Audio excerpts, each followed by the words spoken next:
Tori, Tori, wake up. I moan sleepily and roll the other way. Someone is shaking my shoulder, and I don't care who it is or why. I just want to sleep. Tori, Tori, Mrs. Grabiner. My eyes open and I roll into the warm arms of my husband. Ah, hey you. I'm not sure if you were faking and waiting for me to say that, but either way, you need to get up. Get up? I murmur groggily, blinking in the dim light. I was reading a book on white magic and must have dozed off. What time is it? 4:30 a.m. What? I whirl around to face him. Wait, what? He sighs. I came in here last night to find you drooling on one of my books, so I tucked you in and put you to bed. But it's 4:30 a.m. now, and you have your treasury duties to get to. You know, ordinarily, I'd be looking forward to getting up so I can see you, I mutter as I sit up. Yes, he says dryly. You always look so cheerful in the mornings whenever you saw me. Ugh, I groan, rubbing my eyes. How can you be this sarcastic so early in the morning? My brain is all fuzz. I groan again and throw myself back on the bed. Are you always this pleasant in the morning? He asks with a note of good humor in his voice. I roll over onto my stomach and stick my tongue out at him, scooching myself out of bed slowly. It's cold in his room and I'm in just my shorts and a tank top. Are you coming with? I ask, and he sighs. Might as well. I'm already up. I mean, you can stay in bed. I am up, Tori, he says. Besides, with the two of us working, it will get done faster. Not like there's that much to do anyway, I shrug. A bunch of people left for spring break already. But others were waiting to leave today, Hieronymous reminds me, which means we still have our duties to perform. Duties, I scoff. I throw on my robes over my pajamas, slip on striped black and blue fuzzy socks, and then slide them into my sneakers. Okay, I'm ready when you are. He stares me up and down. That's it? I squint at him in the dim light. I'm too tired for this. What's it? That's how you get ready in the morning? He asks. I shrug, letting my shoulders rise and drop. Does my hair look okay? It looks fine, he replies. He obviously needs a lot more time to get dressed. Very blue. Oh, wow, you noticed? I ask sarcastically. What an eye you have for color. Did you ever think about being a painter? Because really, Tori, it is entirely too early in the morning to deal with your bickering. You started it, I mumble as I walk into the bathroom. My hair is thick and long, and so it doesn't really require me to do anything to it, besides run my fingers through it to get out any tangles. It's not going to change anything anyway. I actually tried magically straightening it with Virginia and Ellen once last year. I had no desire to reek of burnt hair for a week again. I suddenly notice him standing in the doorway. May I? You may, I say sleepily, but make no move to get away from the sink. He sighs and grabs me by one arm and forcibly removes me from the bathroom. Okay, I can take a hint, I say through the door. I want to yell, but my voice hasn't worked its way up to that volume yet. I'm gonna go get a head start. I'll meet you there. I don't wait for a reply as I walk outside into the damp wet. It's dark, and it's gray, and it's cold, and it's raining, and there are literally 1,000 other places I would rather be than... I feel someone grab me from behind, and all of a sudden I'm standing in the hallway outside the mailroom. I spin around, fists raised, ready to fight, but it's only Hieronymous.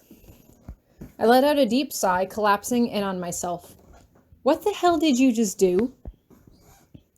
I have no desire for you to get sick from standing out in the wet, he says. Are you all right? I pause for a moment. My heart is fluttering, and I feel like I'm raking in bigger breaths than I should be. Don't sneak up on me, I say firmly. Hey Tori, I'm going to grab you and teleport you inside now. Will suffice. Duly noted, he says as he unlocks the door to the room. I step inside and look around. It doesn't look much different than it had any other day of the year, and I don't know why I expected it to. I guess it was the first time that I was entering it with Hieronymous instead of Professor Grabiner. Okay, I'll do my thing, you do your thing, and then we can go back to sleep. He looks at me. Is that really what you do when you get done here? Go back to bed? I read sometimes, I offer, but I still am in bed reading, so yeah. He shakes his head like reading in bed is the most absurd idea he's ever heard of. Okay then, what do you do? I read, he says. I study, I make notes, I do basically the exact same thing as me, I counter. Tori, just get done with your work. Of course, Professor Grabiner. I wink at him as I sit down at the table and start to sort money through the envelopes. There's about a dozen less than usual, and I figure that the envelopes for the people who have been staying here have already been removed. I'm already working as fast as I can so we can get back to bed when suddenly Hieronymous moves to stand directly behind me. What are you doing? I ask as I feel his fingertips caressing my cheek. Seeing how you'll react, he replies. I inhale a breath slowly through my nose and then breathe it out through my mouth. Well, you're not going to get a reaction from me. Oh no? He moves his hand around to the front of my neck, sliding a finger down my throat. I close my eyes and relish the sensation as he moves his fingers up my jaw, gently running his thumb against the curve of my lower lip. No, I whisper as he pulls his hand away. He continues this malicious teasing until I start to squirm in my chair. No, Hieronymous. He bends down to whisper it in my ear, so close that I can feel his tongue against my earlobe. What do you want? I pant. I have my hands gripped so tightly to the chair on either side of me that I think my knuckles are starting to turn white. Here? He asks. Now? Yes. I moan loudly. My hips are starting to gyrate against the chair now, and I am flush with need. Yes, Hieronymous. He pulls away from me suddenly, and I open my eyes. You better hurry up then, he says. My mouth opens in shock. What the hell is that supposed to be? Incentive? He shrugs, but there's a nasty little smirk playing on his lips all the same. You know, two can play at that game. He raises his eyebrows, still gloating. I'm looking forward to it. I'll see you back at the room once you've finished your duties. With that, he sweeps out of the room, leaving me sitting there, a frustrated bundle of need. So not fair. I quickly place the few envelopes I had remaining and then sort the mail. There's not much of it, and it doesn't take more than a few minutes. There's only 3 packages to go out, and I see that one of them is for Virginia. Grimacing, I quickly take all the packages and mail and exit the room, making sure to lock up behind me and go about my deliveries. I'm going as fast as I possibly can, partially because I want to get back and see Hieronymous as soon as possible, but also now because I don't want to run into Virginia, and the earlier I show up, the less of a chance there is that that could happen. I slide the envelopes for her and Ellen underneath the door roughly, and then put the package down on the floor, knocking twice to signal a delivery. To my surprise, Virginia opens it before I've even had time to put my hand down. Hey, she says. Hey, I respond curtly. You've got a package. I'm about to continue with my deliveries when she calls my name and I turn back to face her. Look, me and Ellen have been talking about it, and it's fine, I say. Really. Have a good spring break. It's not fine, she says. Look, I know that you've been through a lot, and we've been really bad friends about it. But Jason came to talk to us last night. I rub my eyebrow with frustration. Jason needs to take a chill pill, okay? He came to visit me yesterday, too. He's insisting Hieronymous is bad for me, which isn't true at all. Despite how he may seem in class, he can actually be really sweet. I hesitate for a moment, although he might literally kill me if he knows I just told you that. Virginia just shakes her head. But how can we believe that? We've seen him. We've seen you. We've seen how he treats you. He doesn't handle frustration in the best way possible, I say carefully, but we are working on it. together.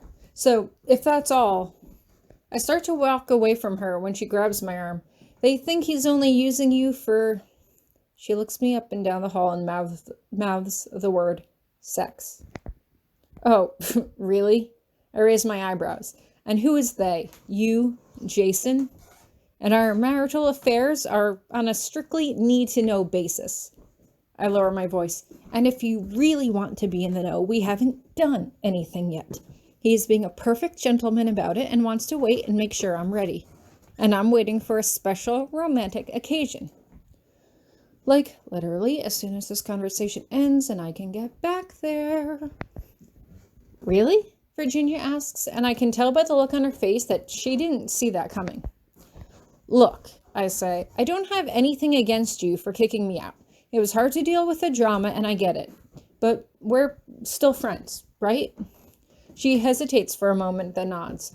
I'd have to talk to Grabby about it, obviously, but maybe when you and Ellen get back from spring break, we can all have dinner together or something, and then you can see that he's really not that bad. She eyes me suspiciously. He is never going to agree to that. I wink at her. Oh, I think I can manage it. He has a soft spot when it comes to me. I can see her thinking it over.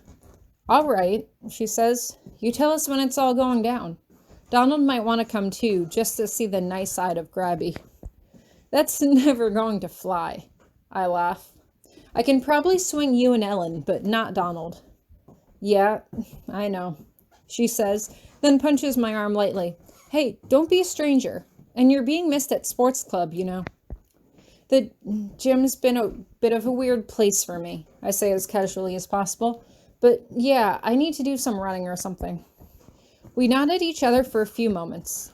We're not going to have to hug or anything, are we? She asks. No, please, let's not, I say quickly. I got to deliver the rest of this stuff, though. Enjoy your spring break. You too, she whispers as she shuts the door. I turn around and head down the corridor, almost suspicious as to how well that went down. Did Jason tell her to get closer to me? Was she going to pretend to be my friend and report everything I said back to him? Or did she genuinely feel sorry about kicking me out and wanted to be my friend again? She had been my roommate for 2 years, and yet I didn't have the answer to any of those questions. I'm not sure if that said more about her or about me.